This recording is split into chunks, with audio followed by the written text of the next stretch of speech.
अस्सलामुअलैकुम फ्रेंड्स। आज की वीडियो में हम सीखने वाले हैं कि जो फेसबुक का कवर में बैकग्राउंड होता है और डीपी ये किस तरह से हम यूज़ कर सकते हैं, तो कैसे एडिट कर सकते हैं।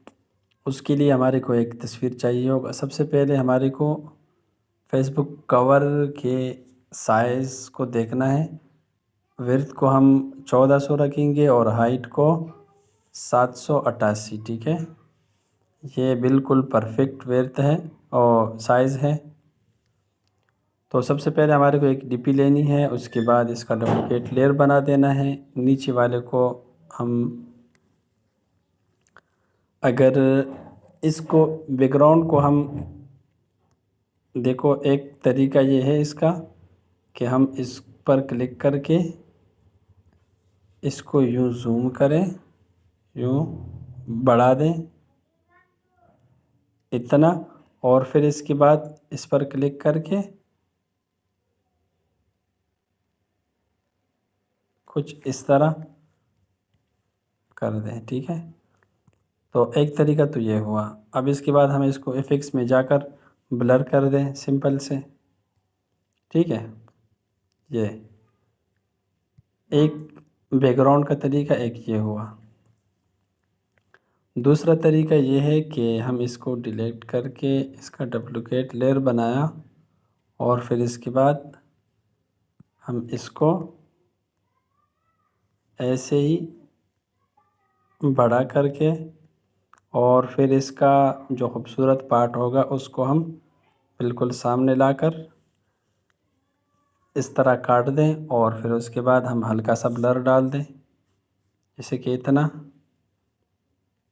वो अपने हिसाब से आप जितना डालना चाहें ब्लर डाल सकते हैं। ठीक है, अच्छा। अब ये अगर ज़्यादा वाइट हो रहा है तो हम इसको डार्क करने के लिए यहाँ से एक डुप्लिकेट बना के ओवरले मोड भी कर सकते हैं, और अगर ओवरले नहीं करना है तो इसको हम सीधा यहाँ से जाकर कर्व में भी ऊपर नीचे इसको करके एडजस्ट कर सकते हैं इस तरह। ठीक है, और यहाँ से हम एडजस्टमेंट में जाकर ये सेचुरेशन से हम इसका सेचुरेशन को कम या ज़्यादा भी कर सकते हैं। वो अपने हिसाब से आपने करना है।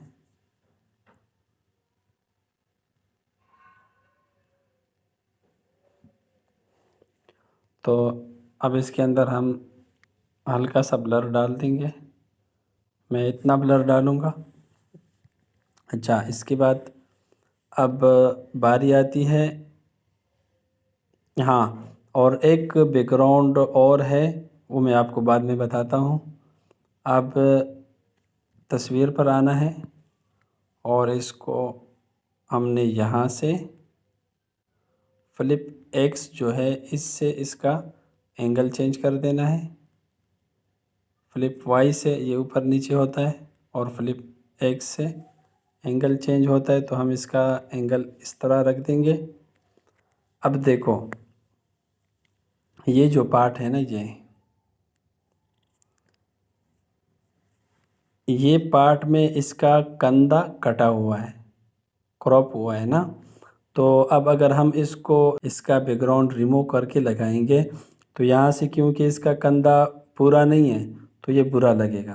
ठीक है, हाँ, इस तरह भी हम कर सकते हैं कि यहाँ पर जाकर इसको फिर हम यहाँ से एडजस्ट करके कुछ इस तरह हम इसके कंधे को गायब कर दें ताकि वो क्रॉप हिस्सा दिखे नहीं, लेकिन ये फिर भी इतना मज़ा नहीं आता, तो इसको क्रॉप करना फजूल है। ठीक है, इस तस्वीर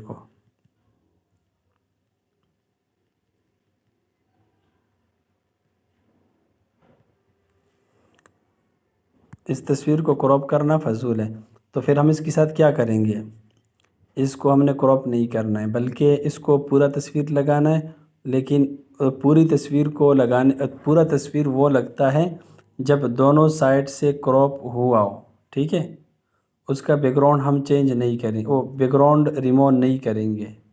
कौन सी तस्वीर का, जिसका दोनों साइडों से अब इसका देखो तीनों साइड सर से भी कटा हुआ है, कंधों से भी, दोनों कंधों से कटा हुआ है।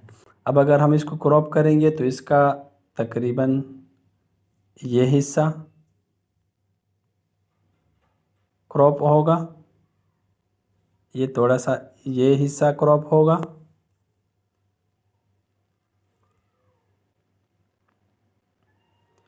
ये कुछ पार्ट्स जो है ये क्रॉप होंगे, ज़्यादा क्रॉप नहीं होगा, ठीक है। तो इसका मज़ा नहीं आएगा फिर। ये देखें, अब ये कंधा बुरा लगता है इसका, ठीक है। तो क्रॉप करने का फ़ायदा नहीं है, इसलिए हम इसको क्रॉप नहीं करेंगे। इसको हमने शेप में काटना है।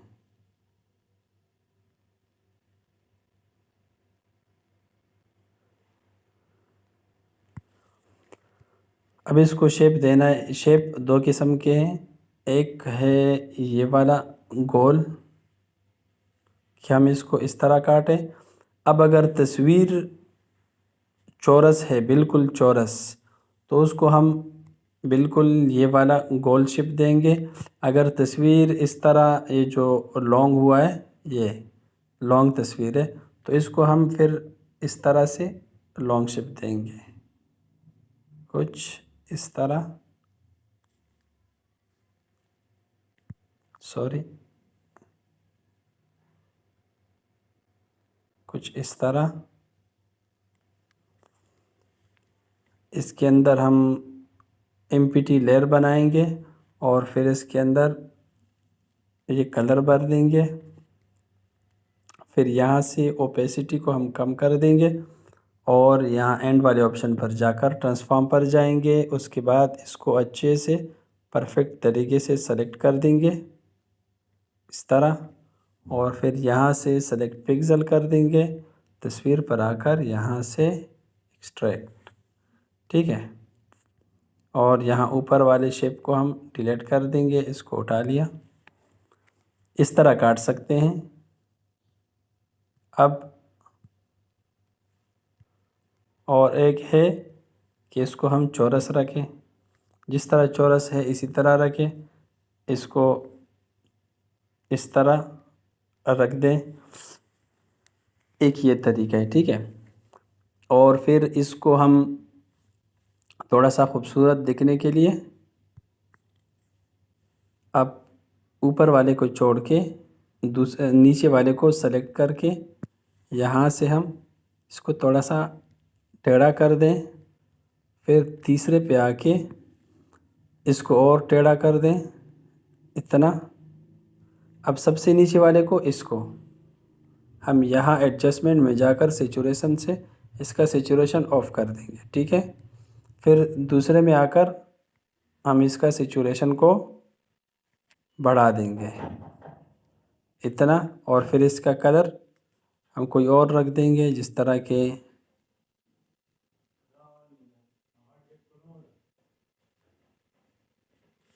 ये कलर हुआ। अब हम आखिरी पर आकर इसको चाहें तो हम शैडो देंगे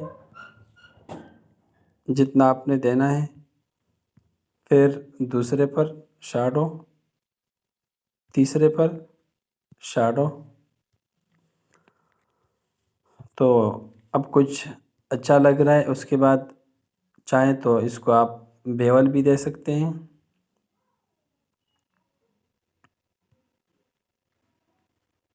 कुछ इस तरह। तो लग रहा है, अच्छा लग रहा है।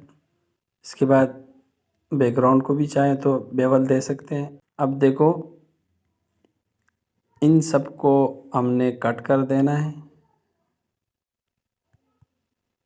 ठीक है। और इसको हम कर देंगे ब्लर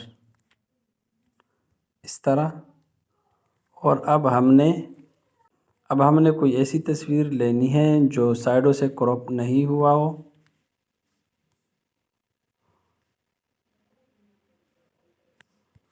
फॉर एग्जांपल ये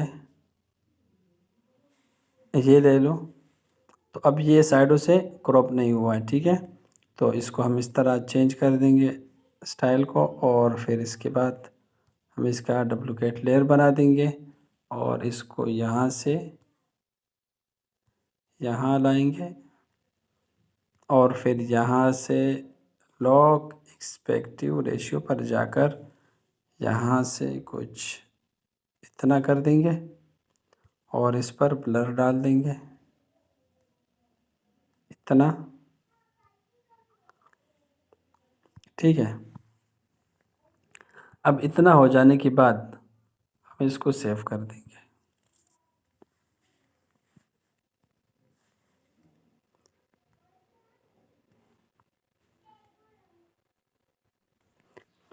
अब इसको हम शेयर कर देंगे पोटू रूम एप्लीकेशन में। ठीक है,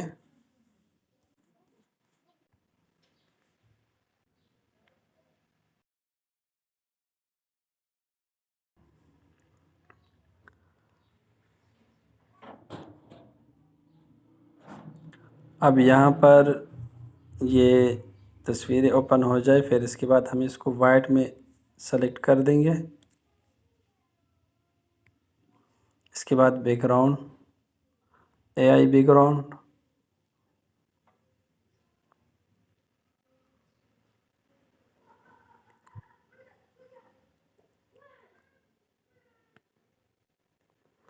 और अब हम यहाँ पर कोई सा भी बैकग्राउंड सेलेक्ट कर देंगे।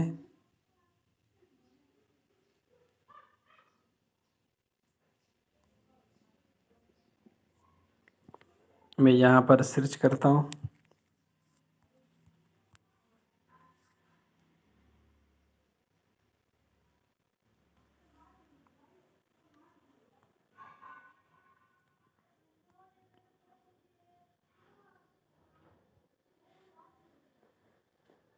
तो ये सही लगा मुझे। अब इसको हमने बैकग्राउंड में थोड़ा सा ब्लर डालना है ताकि तस्वीर हाईलाइट हो। और नाम के लिए, क्योंकि अगर ब्लर नहीं होगा बैकग्राउंड तो नाम साफ वाज़ेह नहीं आएगा, तो उसके लिए हमारे को चाहिए कि बैकग्राउंड में ब्लर हो। तो उसके लिए हम यहाँ ब्लर पर क्लिक कर देंगे। पहले बैकग्राउंड पर क्लिक करेंगे और फिर उसके बाद नीचे जाके ब्लर पर क्लिक करेंगे और उसके बाद हमारे को जितना ब्लर चाहिए, मैं तकरीबन 1-2 के करीब ही ब्लर रखता हूँ। अब इसके बाद ये डीपी का जो है, इसका थोड़ा सा एडजस्टमेंट में जाकर डीपी को सेलेक्ट करके एडजस्टमेंट में जाकर इसका कलर थोड़ा मैच करना है। तो इस पर क्लिक करेंगे और इसको थोड़ा सा बैकग्राउंड के हिसाब से रख देंगे। कुछ बेहतर है। अब कंट्रास्ट में जाकर इसका कंट्रास्ट को बढ़ा देंगे तकरीबन इतना। और इसके बाद शैडो में चेक करते हैं।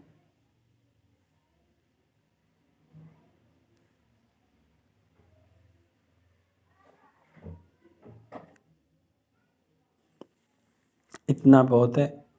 अब डन कर देंगे, इसको एक्सपोर्ट कर देंगे।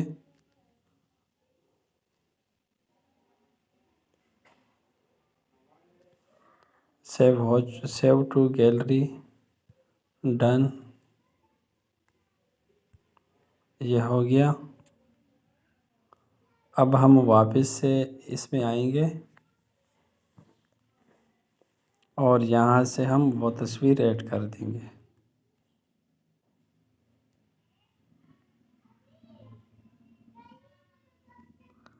अब हमारे को जाना है फोटो रूम वाले फ़ोल्डर में और ये बैकग्राउंड हो गया तैयार। ठीक है, अब इसके बाद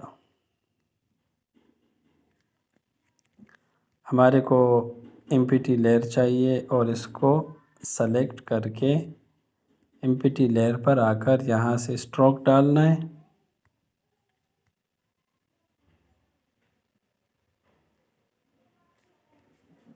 इतना। और फिर इसको सेलेक्ट पिक्सल कर देंगे और उसके बाद ग्रेडियंट में आकर यहाँ से हम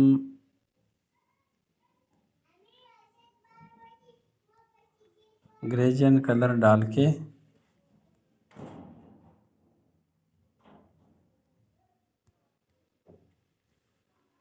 यहाँ से शाडो नहीं ग्लो देंगे। ग्लो ब्लैक में होगा इतना। फिर बैकग्राउंड को सेलेक्ट करके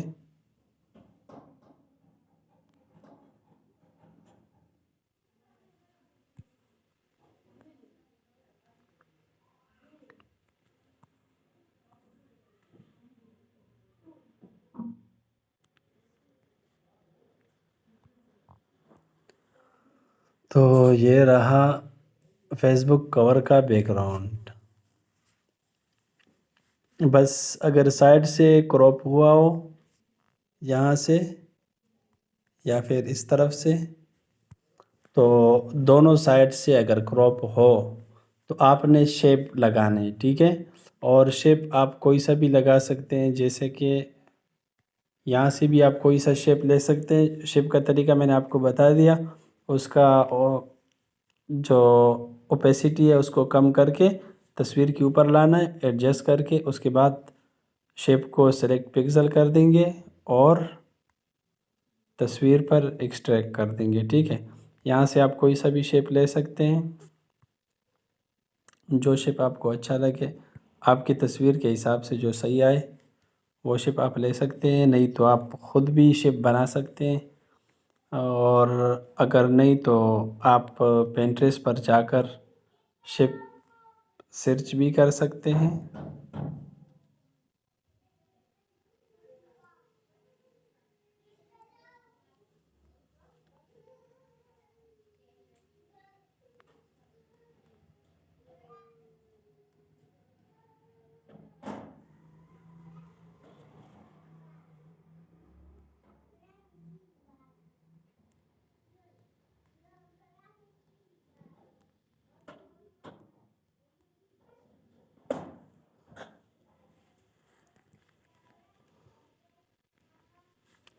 यहाँ से आप कोई सा भी शेप ले सकते हैं।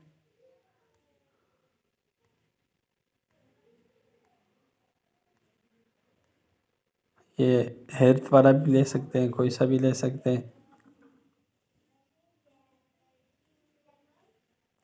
यहाँ बहुत सारे शेप मिलेंगे, तो आप कोई सा भी शेप उठा सकते हैं और फिर उसके बाद आप बना सकते हैं उसके अंदर, ठीक है। तो शेप में यूज़ करेंगे अगर दोनों साइड से कंधे कटे हुए हो, और अगर वन साइड कंधा कटा हो, जैसे कि मिसाल के तौर पर ये कटा हो ये, तो आप फिर इस तस्वीर को इस तरह लगाएंगे कि जब इसको क्रॉप करो, जिस तरह मैंने कर दिया, तो क्रॉप करते वक्त इसको आपने बिल्कुल यहाँ लाना है, ठीक है, यहाँ पर, ताकि वो बिल्कुल क्रॉप बाहर ज़ाहिर नहीं हो, ठीक है।